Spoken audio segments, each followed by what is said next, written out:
Hi, today we're going to discuss the concept of DNA cloning. Most of you watching this have probably heard the word cloning before. If you have not, no worries. This short video will be of help. At the end of this video, you should be able to explain the concept of DNA cloning and mention a few applications of DNA cloning. So, what is DNA cloning?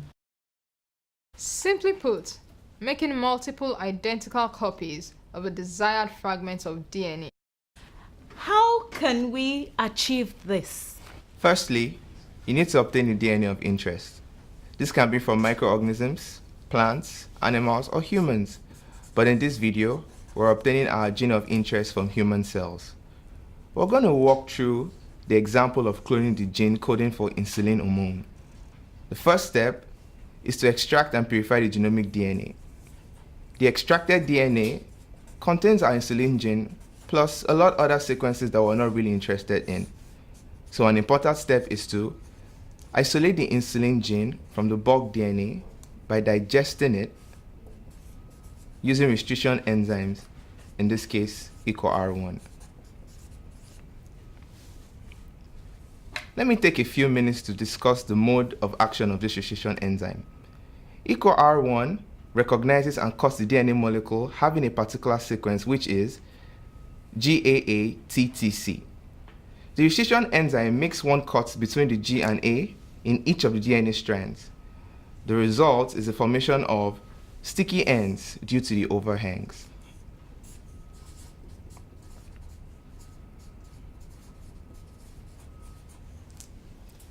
The next step will be to obtain a suitable plasmid from the bacterium, say E. coli.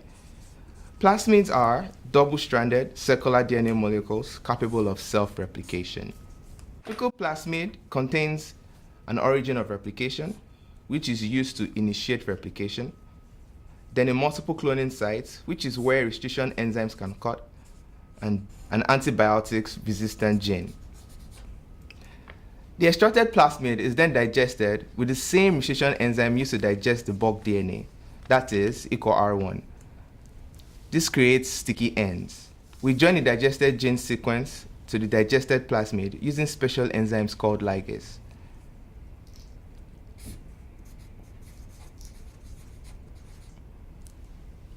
The ligase enzymes joins the overhangs of both the digested DNA and the plasmid. The resulting plasmid DNA complex is now referred to as a recombinant DNA molecule.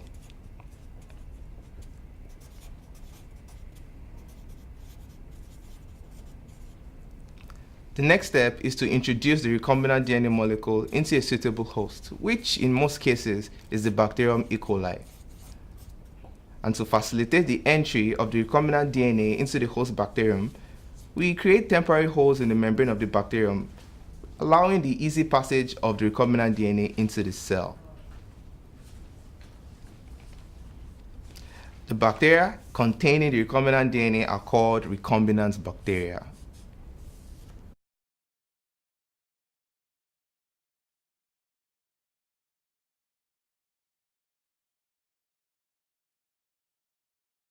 Once the DNA of interest has entered the bacteria, we then culture the cell in an appropriate medium, usually a culture medium that provides all the necessary nutrients for the growth and replication. It is very important to use a bacterium that allows the replication of the recombinant plasmid. The bacterium must have a machinery to aid in the replication and expression of the insulin gene inserted into the plasmid. For instance, the bacterium should produce little or no restriction enzyme, as this will ensure the survival of the recombinant plasmid carrying the insulin gene. The bacterium should also have replication enzymes. Finally, we need to be sure that the bacteria replicating is that which contains the desired recombinant plasmid. To achieve this, the plasmid used must have a feature we can screen for, the selectable marker, resistance to ampicillin. So, when the bacteria is kept in a medium, only those that have the appropriate plasmid would survive, and grow in the medium. As the recombinant bacteria divides and produces multiple copies of itself, so does the recombinant plasmid inserted in it. And this is the basic principle of DNA cloning. Before we leave you, let's talk about a few applications of DNA cloning.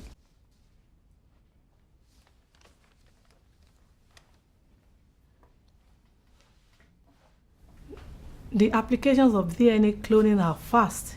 Here today, we will be talking about few of these applications. As earlier said, DNA cloning allows us to produce a large quantity of insulin from bacterium E. coli. Insulin is a blood glucose hormone regulator that can be used to treat diabetes. Also, various human regulatory hormones can be produced in large quantity. Somatostatin, interferon alpha, beta, and gamma, interleukins can all be produced in large quantity and can be used to treat various diseases. In agriculture, DNA cloning offers us the opportunity to create crops with high resistance against pests and droughts. It also enables us to create crops with high nutritional value, like potato with high protein content. Similarly, the technique is useful in slowing down fruit ripening in tomato because it prolongs the shelf life of tomato.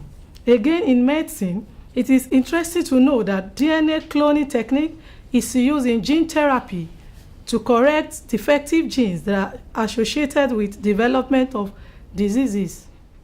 In summary, we have learnt the process of DNA cloning, the various enzymes involved, and a few applications of DNA cloning.